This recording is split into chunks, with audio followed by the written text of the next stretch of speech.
Clara stood at the kitchen counter, slicing vegetables with mechanical precision.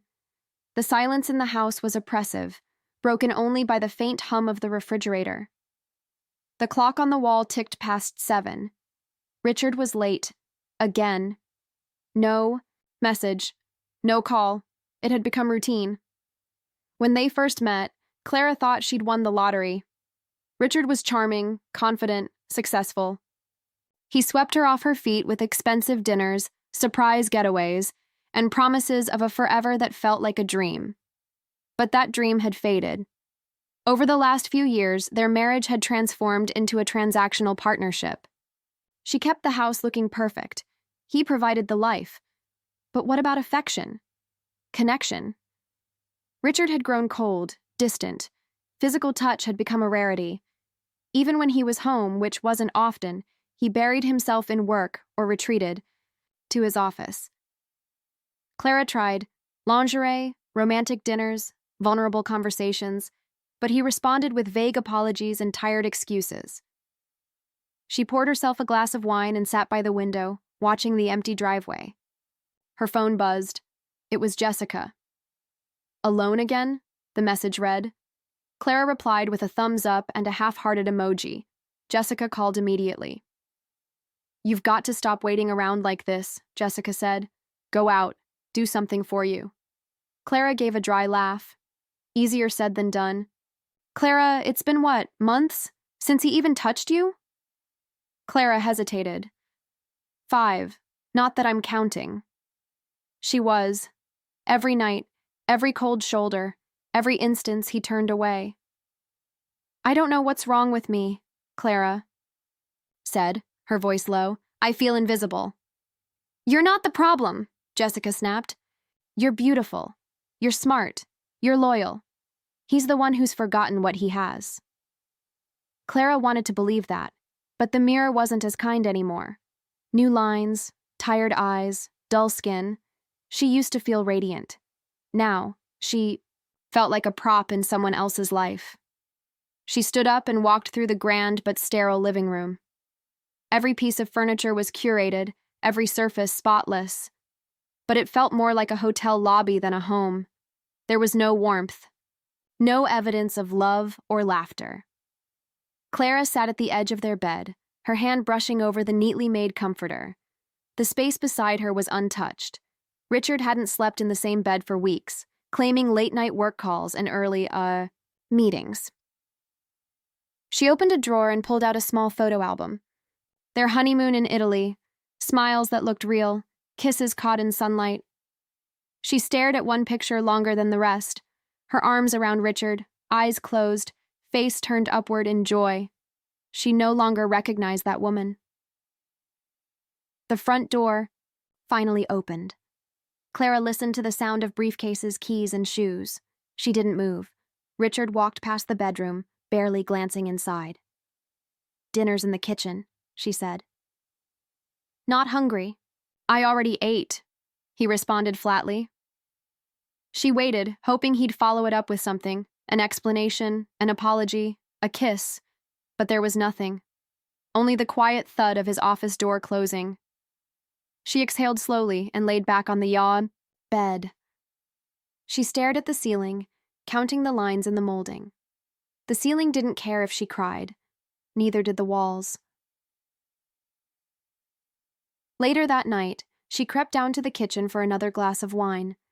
On the counter sat the uneaten dinner, now cold and untouched. She placed her hand on the counter to steady herself. There was a deep ache in her chest, not from anger, not even from sadness. It was the ache of numbness, the kind that settles, and when you've waited too long for something that's never coming back. She walked to the patio door and slid it open. The night air was sharp, bracing. Clara closed her eyes and inhaled deeply. In that moment, she wasn't thinking of Richard or the life she had built with him. She wasn't thinking of what she had given up or what had been taken. She was thinking about how easy it is to lose yourself in silence, and how dangerous that silence becomes when someone else finally starts to see you. Ethan arrived on a rainy Thursday afternoon, dragging 2 heavy duffel bags behind him. Clara hadn't seen him in nearly 3 years. He was taller now, broader, more confident. His voice was deeper, posture straighter, and there was a quiet intensity in the way he looked at her, like he noticed everything. He greeted her with a warm smile. "Thanks for letting me stay, Clara." She nodded. "Of course. This is your home too." Richard had barely said 10 words to Ethan, just handed him a key and disappeared into a phone call. Clara offered to show Ethan to the guest room, which had once been his childhood bedroom. As she helped him set his things down, she felt an odd nervousness she couldn't explain. Over the next few days, Ethan settled in quickly. He was polite, respectful, always cleaning up after himself. Unlike his father, he asked questions. He noticed things, when Clara changed her hair, when she rearranged the flowers, when she looked tired. One evening while she cooked, Ethan leaned on the counter. "You make everything look effortless," he said casually. Clara smiled. "Years of practice." "No," he replied. "It's more than that. You have a calmness most people don't." It was such a simple compliment, but it hit her differently. Richard hadn't said anything kind in months. Ethan's tone wasn't flirtatious. It was observant, genuine. Clara caught herself watching him sometimes, how he moved, how he spoke. His presence was steady, grounded. She wasn't proud of the thoughts creeping into her head, but she also didn't chase them away. They started spending more time together. Not by design, it just happened. Watching old movies, sharing lunch. Conversations that flowed easily. He made her laugh, something she hadn't done freely in ages. He listened without checking his phone. When he talked, he looked directly into her eyes. One afternoon, while folding laundry, Clara found one of Ethan's shirts mixed in with hers. It smelled faintly of his cologne, woodsy, warm. She held it a moment too long before quickly tossing it into his pile. That night, Jessica called. "He's grown up," Clara said lightly. "Careful," Jessica replied, half joking. "That kind of energy can be dangerous, especially when your guard's down." "I'm not stupid," Clara said, a little too quickly. "I didn't say you were. Just be honest with yourself." Clara couldn't sleep that night, not because of anything Ethan had done, but because of the way her heart had started reacting.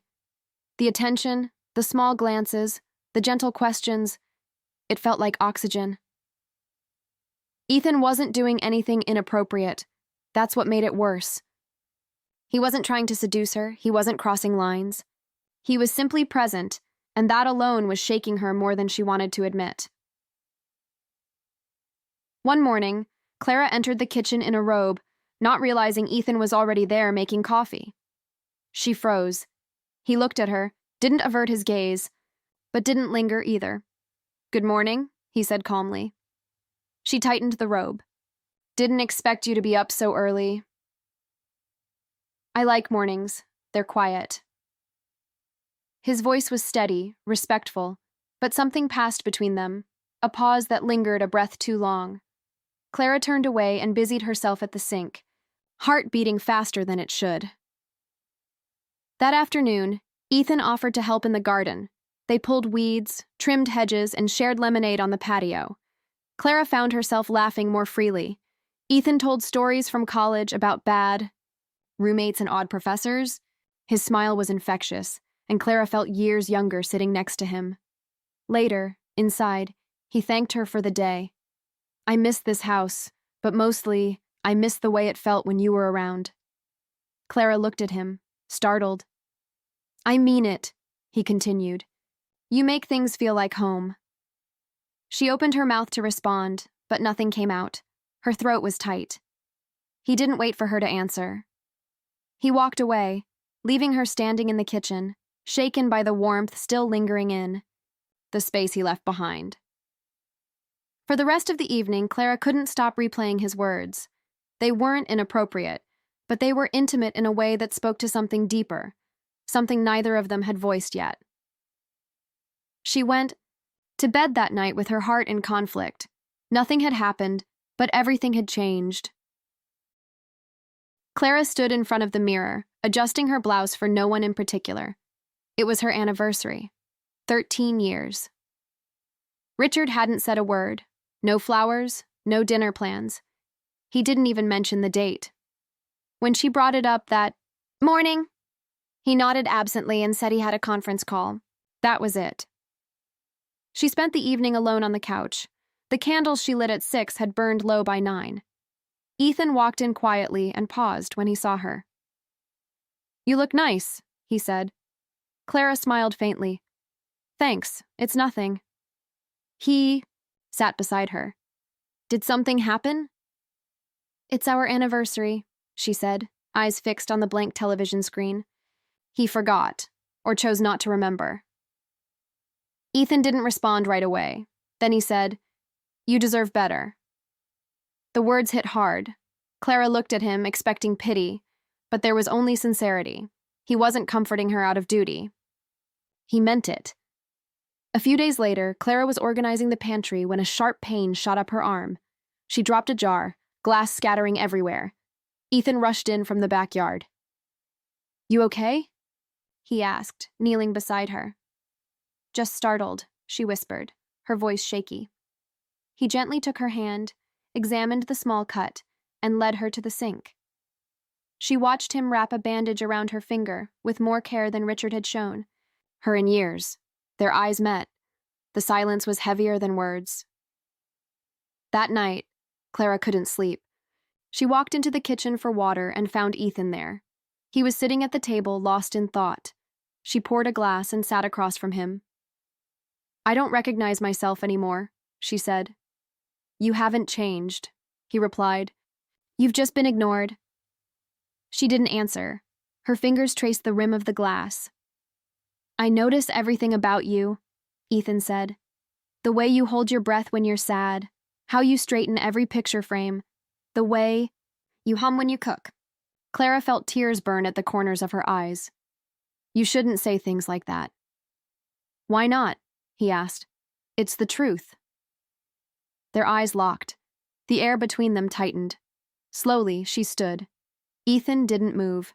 She walked past him, but her hand brushed his shoulder. He turned toward her, stood, and for a long moment, neither of them said anything. Clara leaned in, hesitant. Their lips met, soft and brief, like testing the edge of something dangerous. She pulled away first, heart racing.